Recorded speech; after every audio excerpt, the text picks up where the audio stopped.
I've taught this to people all across the country. Heath is one of the guys I taught it to. Last year he did 20 transactions, all probate. He was a part-time agent, full-time cop. Mark Ramey, he's one of the top agents in Orlando, regularly does 70 to 80 deals a year. 50% of his business is now probate after I taught it to him. Ilya, he was in that category of agents, 1 foot out of the business. He literally called me and said, hey bro, I'm gonna have to get a job. Put him on a probates, took 2 listings in a day. Now probate is something that he does on a regular basis. And he just bought a new car, which he probably should have done, but he did it. Because he's making money. Dan, when I met him, he was making $30,000 a year living on his parents' couch in his 30s. So when you're 15, that's cool. When you're in your 30s, it's not. Now he makes over $350,000 a year regularly. He takes 1 to 2 probate listings a month after I taught it to him. Okay? And they all started exactly where you are right now. The biggest difference is they have a complete system. They're not smarter than you. I promise. I know these people. I love them, but they're not smarter than you. They're not more experienced, and they're definitely not in better markets. I can already hear you guys in your mind, oh, this wouldn't work in my market. Yeah? They're not in better markets, and they're in markets all across the country. But here's the problem. What happens with free training? You never log in. You never log in, bro. 3% of people ever do anything. So I'm a little bit entertaining. I can hold your guys' attention. You'll walk out, you'll be like, that was cool. And then you'll promptly do nothing. And I don't want you to do that because this is like a serious conversation. Do you realize how many agents have gotten out of the business in the last 12 months? Independent of silly posts on Instagram, #thriving. This is legit, bro. It's like a problem. And you guys need tactical information. To me, telling you can do it is like sending you into battle with like a rubber bullets. Here's what most people do. They take notes, they feel motivated, they do nothing, and they make the same income next year. That's what most people do. You're not struggling because you're bad. You're struggling because you don't have the right tools, guys. Do you know the tools that we're using? Cold calling scripts from 1995. We're buying leads on Zillow and hoping and wishing and praying that it works out. We're door knocking in 2025 and we're hoping and praying. There's nothing wrong with praying, but here's what I need you to understand. Hope is a beautiful word, but it's a terrible business strategy. What if you had a proven lead gen system and methods, high converting scripts, weekly coaching calls, and actual systems and strategies that convert? If you had everything legitimately, could you fail? No way. No, because I know my brothers and sisters at EXP are smart, intelligent, enthusiastic. You just need the right information, you need the right lead source, and you need to learn what to do to convert on that lead source. So we have 2 roads that we can go down today. The first is path A. Path A is you try to figure this out on your own. Yeah? Good luck. Good luck with that. What you'll do is you'll maybe go to YouTube University, watch a couple YouTube videos, try to figure it out, mess around with it, test out different scripts, and then maybe you'll do a deal in 12 months. You know what actually ends up happening? After 3 or 4 months of doing this, you'll give up. You know what you'll say to me? This doesn't work. Not for me. You're a special widow boy. I'm not. Which is just not true. There was a guy in a group coaching call that I do. 6 months it took him to take one of these listings. Bro, he whined and moaned and complained the whole time. He hopped on a call and in front of 50 people, I'm like, bro, you're being a complete baby. Stop. Hard work is a new thing for you. You've never actually had to work before. You were in an environment where you could show up in flip-flops, not say anything stupid and make $115,000. That does not exist anymore. He stuck with it. He had 5 closings last month and all of them were probate. He made $60,000 in a month. He's never done that before in his life. You have to stick with it, yeah? But you need accountability, you need a system to do that. And if you try to do it on your own, what will you need? You have to build workflows, trial and error, start from scratch, high cost of mistakes and uncertain results. Or the second option is we do this together, okay? So you can use my scripts, my methods, right? My system. You can start booking appointments, start helping families doing good by doing good and getting paid.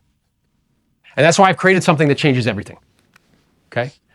Because if I could give you everything, every template, every script, every system, again, you'd be virtually guaranteed to succeed. And if such an option existed, I know you want to hear about it.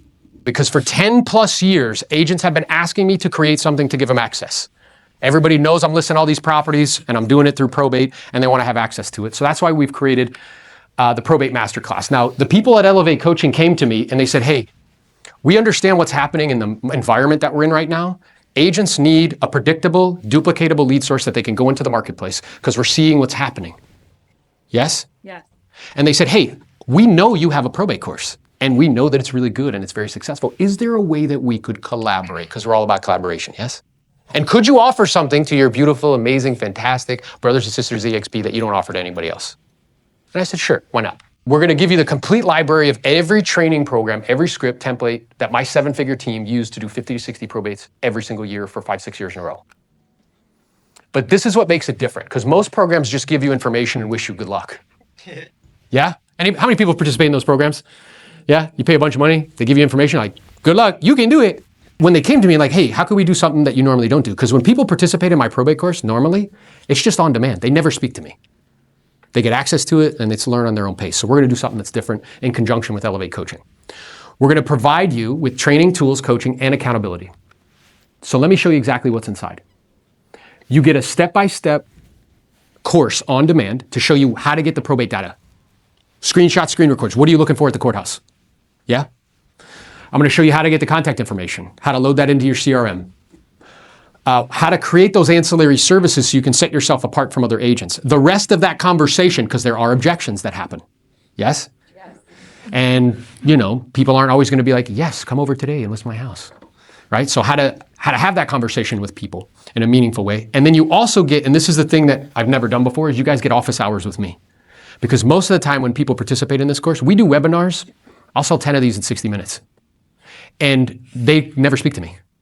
So if somebody chooses to participate in what we're doing with Elevate, you will get access to my office hours. So you can jump on the office hours once a week, ask me any questions you want, so I can hold your hand and help you to implement this into your business and turn this into a 1, 2, 3, 4, 5 listing a month thing for you.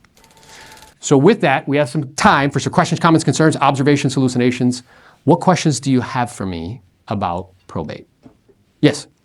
You mentioned going to the courthouse to get the filings. What's the difference between that and going on the property appraiser, or not on the clerk of court website and looking up the case? Yeah, so you have to, again, find out if the clerk of court website provides you with access to the data that you want. Okay. You want those initial pleadings. Because on mine, it'll show the attorneys, it'll show a petitioner, the personal representative, and the decedent, and then, of course, it's a matter of seeing if they own property and then where to find them. Yeah, so you could do it that way and then cross-reference with the county records to see if that real property is actual something that they owned.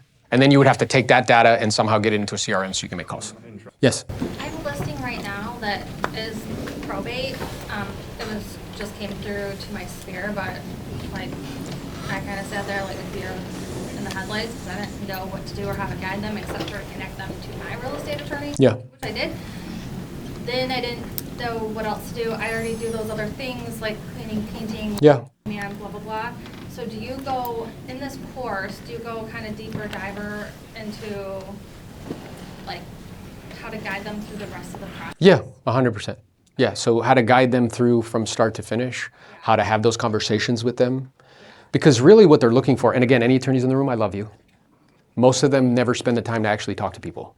They work like contractors, they slap a lot of stuff on the wall and hope it sticks. So instead, nobody's actually walking them through. So if you can guide them through this process, you can let them know, hey, after this initial pleading, here's what's gonna happen. Hey, just so you know, in a homesteaded property is actually shielded from creditors. So you could proceed with putting it on the market whenever you want. A homesteaded property, at least in the state of Florida anyway, if it's passing to linear heirs and there's no fighting or disagreement, you could put on the market now. They don't know that.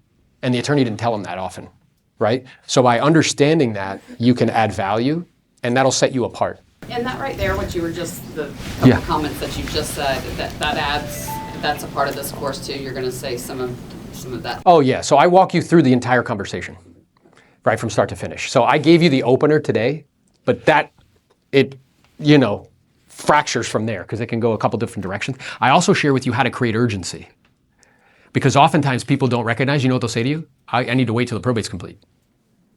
And if you wait, you know what happens? An investor calls them, and then they list with somebody else. So I walk you through specifically how to create urgency with what I call like a pre-marketing program, which was like, hey, I don't know if you're open to this. And I don't know if you're aware. My intention in sharing this with you is not to create urgency. It's just to let you know that it's an option.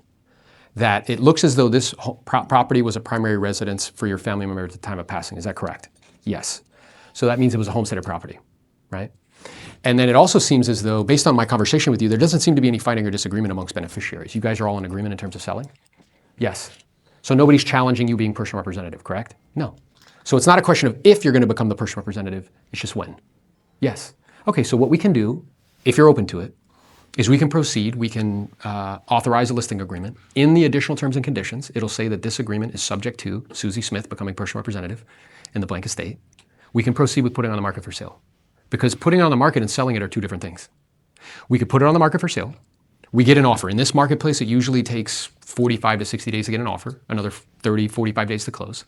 And we put language in the purchase and sales agreement that this sale is subject to X County Probate Court approval. And in doing so, we save a lot of time, and time equals money. Instead of waiting 4 months for the probate to be complete, then put on the market, that's 8 or 9 months of carrying cost.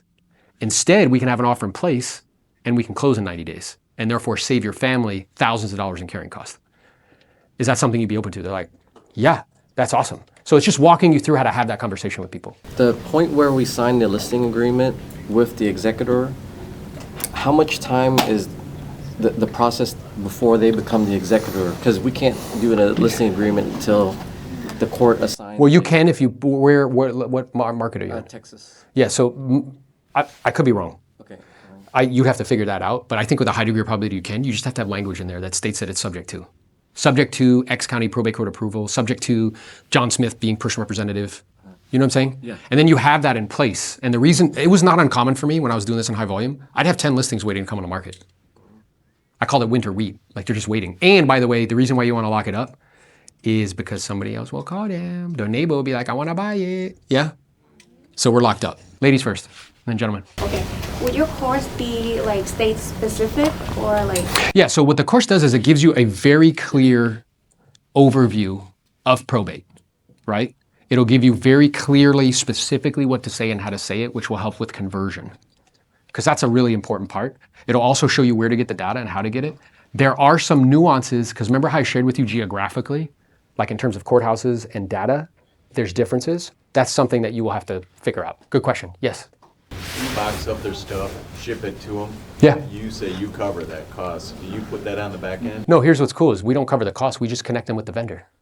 So we had a lady who owned the UPS store who would meet them at the property. Because usually what happens is, like kind of order of operations, they come down to get anything that has sentimental value.